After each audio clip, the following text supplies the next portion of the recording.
Salut! Alors aujourd'hui, on va lancer un nouveau format parce qu'on commence à se prendre au sérieux ici. Et on va parler des genres et des registres littéraires. Donc ça va être un peu scolaire et un peu professoral, mais je pense que ça va rester funky parce que c'est quand même super intéressant. Enfin moi ça m'intéresse en tout cas. Parce que c'est toujours voir on va avoir une approche historiciste de la production littéraire et du langage de manière générale, je l'espère. Enfin bref, on verra. Euh... Donc, déjà, qu'est-ce que c'est un genre et qu'est-ce que c'est qu'un registre? Un genre, c'est un cadre formel adopté dans laquelle une œuvre s'inscrit. Note par exemple le théâtre, l'autobiographie, le roman, la poésie, c'est des cadres formels. C'est-à-dire que ça prend une forme particulière. Je pense que là où c'est le plus parlant, c'est par exemple au théâtre, c'est très facile formellement, en général, d'identifier une pièce de théâtre. Parce qu'il y a le prénom, le nom des personnages avant la réplique, c'est du discours direct. Enfin, donc voilà. Mais ça, c'est des genres, c'est des cadres dans lesquels ça évolue, en gros. Après, on peut casser les cadres, mais on va pas partir trop loin aujourd'hui. Donc voilà, c'est des cadres. Un registre, c'est plutôt un ton qui est utilisé. C'est un ton, enfin, ouais. Un registre de langue, enfin genre une tradition langagière qui renvoie à des émotions, blablabla. Bla. En gros, voilà. Donc aujourd'hui, comme le titre de la vidéo l'indique, on va parler d'autobiographie. Donc c'est des vidéos qui vont prendre plusieurs vidéos. C'est des thèmes qui vont prendre plusieurs vidéos. Donc là, on va faire le début, l'autobiographie. Et donc pourquoi l'autobiographie? Parce que je pense qu'en vrai, l'autobiographie aujourd'hui, c'est l'un des genres majoritaires du marché littéraire.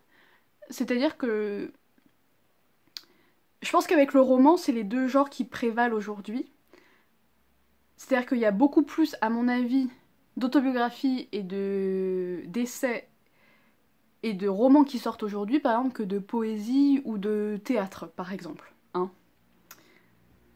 Donc ça me semble assez pertinent. Et en plus, c'est un genre qui me semble assez tard, enfin, qui est très récent par rapport aux autres, je pense. Enfin, c'est un genre qui date, qui prend les formes actuelles à partir du XVIIIe siècle, donc ça fait il y a 300 ans quoi, 400 ans. Bref, je suis pas matheuse, hein, vous aurez remarqué. Bref. Donc, l'autobiographie, qu'est-ce que c'est? On va prendre... Enfin, on verra dans les autres vidéos que la définition a changé, mais on va partir sur quelque chose de simple. Et une définition sur laquelle aujourd'hui on est tous les universitaires et genre sont à peu près d'accord, c'est quand il y a concomitance entre... C'est celle de Philippe Lejeune, dans le Pacte autobiographique, quand il explique quand il y a concomitance entre le personnage, le narrateur et l'auteur.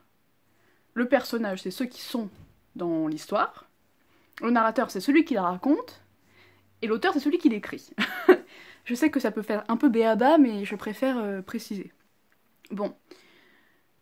Donc c'est vraiment... Et que c'est dit, parce que c'est vraiment ça, j'insiste, c'est quand le texte dit que ces trois personnages, enfin ces trois protagonistes-là nécessaires au livre sont les mêmes. Et que c'est dit, vraiment j'insiste. Parce que, je précise pourquoi, parce qu'en gros, on entend, on entend beaucoup de gens qui... Enfin, c'est fréquent d'entendre genre... oui, bon, ce livre c'est une autobiographie, par exemple, notamment, je pense à la recherche de Proust et au voyage au bout de la nuit de Céline. Moi j'ai beaucoup entendu, c'est des autobiographies cachées. Non, c'est des romans en fait. Il faut arrêter avec ça. C'est pas... Le fait que les auteurs n'aient pas mis leur nom en fait dans le livre, ça prouve que leur finalité c'est pas celle d'une autobiographie. Parce qu'en fait, ces choix stylistiques là, ces choix de genre là, en fait, ils justifient une finalité. Donc, le fait que Céline ou Proust ou n'importe qui d'autre n'ait pas voulu mettre son nom dans l'œuvre, enfin, genre, ne se soit pas identifié au personnage, ça prouve que ça dépasse leur cadre ontologique à eux, en fait. C'est pas, leur finalité, ce n'est pas de se raconter, en fait. Et ça, c'est primordial à comprendre, c'est pour ça que, oui, il y a sûrement des concomitances, enfin, genre, mais ça, je laisse ça au biographe, enfin, genre, c'est pas mon intérêt. En plus, je trouve qu'il y a vraiment quelque chose d'assez voyeur là-dedans. C'est-à-dire que, genre, et c'est pas ce qui va faire la valeur de l'œuvre, en fait. Le fait que, genre, moi, je m'en fous de ce qu'ils ont fait dans leur vie. Enfin, je les aime beaucoup. Enfin, je ne sais pas, d'ailleurs, je les connais pas, mais genre, le fait qu'il y ait concomitance entre la vie et l'œuvre, je vois pas ce que ça apporte à l'œuvre, en fait, vous voyez. Alors que dans une autographie, si. Mais ça, je vais l'expliquer pourquoi. Ça a un but, en fait. Donc voilà. Donc la finalité n'est pas la même. Donc il faut arrêter avec ça. Ça, c'est un truc, ça m'énerve, hein. Enfin, écoutez, on a les revendications qu'on a, hein, je suis désolée. Je suis perdue politiquement, donc bon, enfin, et voilà. Hein, bon. Alors, bon. Donc, maintenant que j'ai fait ma petite gueulante sur la question, l'autobiographie, donc c'est quand il y a concomitance, on va partir de cette définition-là, vous allez voir que c'est plus compliqué que ça. Mais à la base, c'est ça. La première autobiographie qui a parlé de ça, enfin, la première biographie identifiée en France, en tout cas, c'est celle de Jean-Jacques Rousseau, qui s'appelle Les Confessions.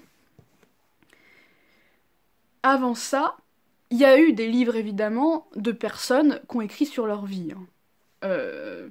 Souvent, c'était soit des personnes religieuses, l'œuvre la plus connue, je pense, c'est Les Confessions de Saint-Augustin, ou alors des gens des gens qui avaient une carrière militaire ou politique, et qui racontaient leurs exploits, etc. C'est pas considéré aujourd'hui comme des autobiographies parce que, en gros, ce que fait Rousseau, en gros... Ah putain, je sais pas comment expliquer. Enfin, si je sais, mais je sais pas dans quel but, dans quel sens prendre le truc. Non, on va commencer simple.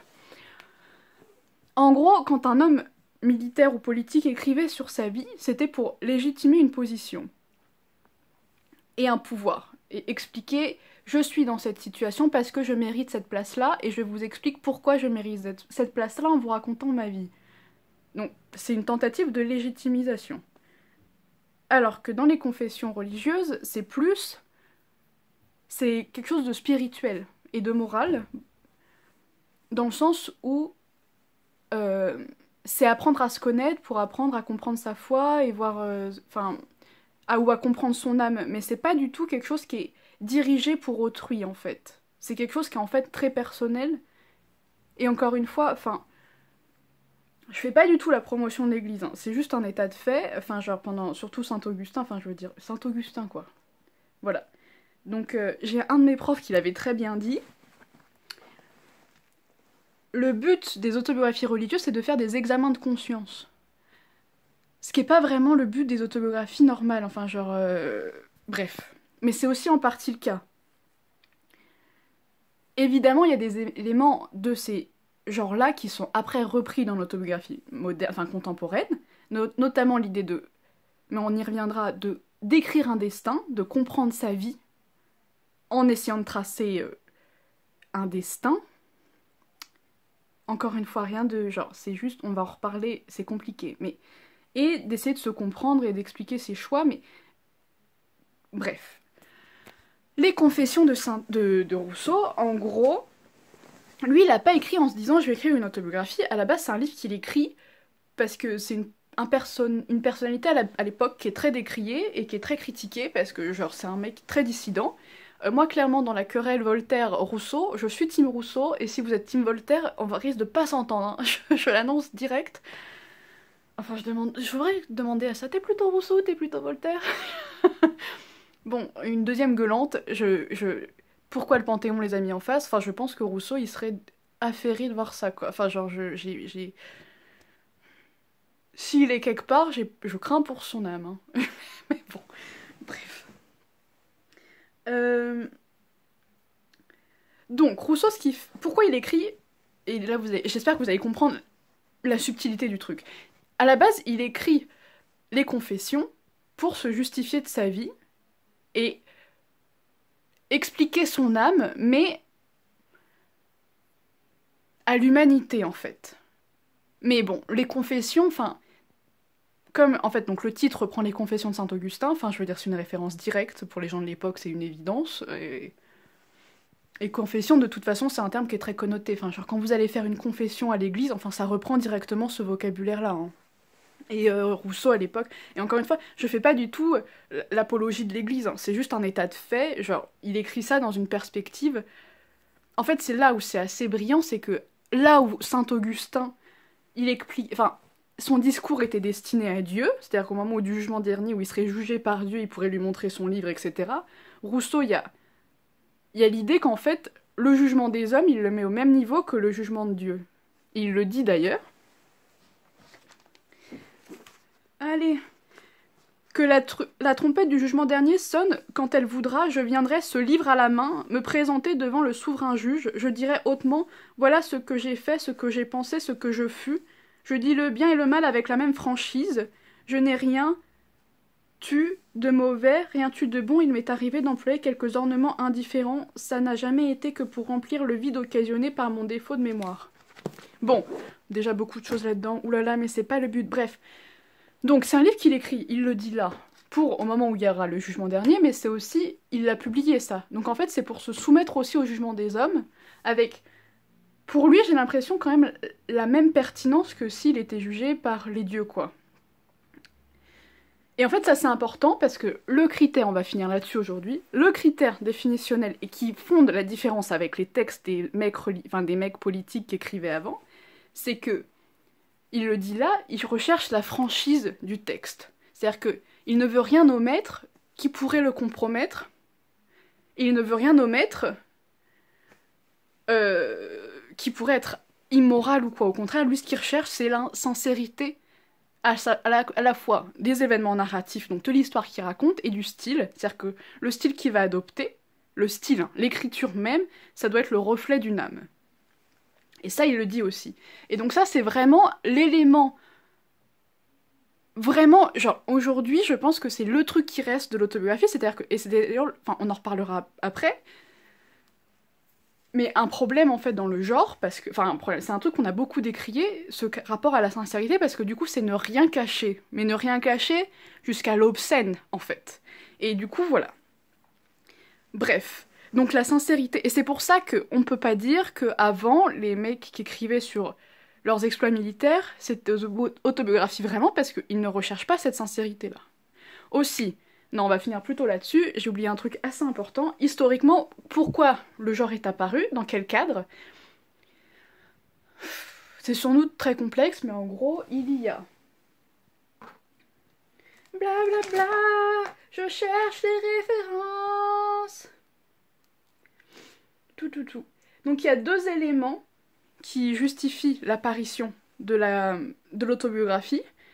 Michel Foucault, il dit qu'en gros, il y a une laïcisation de la confession, à ce moment-là, parce que c'est après les Lumières, etc. Du coup, genre, les confessions, le fait de s'avouer, de se dire soit de dire son mal, d'être jugé, c'est plus quelque chose qui est uniquement de l'ordre du religieux. C'est là où, c'est le moment, en gros, où il va y avoir une résurgence de la justice humaine. Et le deuxième truc, c'est que Françoise Simonet-Tenant, là je vous donne des références de ouf, hein. En gros, elle explique que le XVIIIe siècle, c'est le moment où, en fait, alors qu'avant on est dans une société très collective, très communautaire, c'est le moment où en fait va y avoir une résurgence de la notion d'intimité. Et c'est ce moment-là où il y a des espaces, par exemple, dans l'espace social, il y a des espaces qui sont créés qui ne servent qu'à l'intimité. Par exemple, elle explique que genre c'est le moment où il y a des boudoirs qui sont créés, par exemple. C'est le moment où l'hygiène intime, genre, va un peu faire son arrivée, genre, où il y a une... Enfin, une prise de conscience que l'individualité compte. Donc voilà, je m'arrête là pour aujourd'hui. On a posé les bases définitionnelles et historiques, et on parlera plus tard du reste. J'espère que ça vous a plu, dites-moi si... J'aime pas d'habitude dire dites-moi, mais genre, si ça vous a plu... bah dites-moi, hein, parce que sinon on va pas se faire chier à faire ça toutes les semaines. Mais bon, tchuss!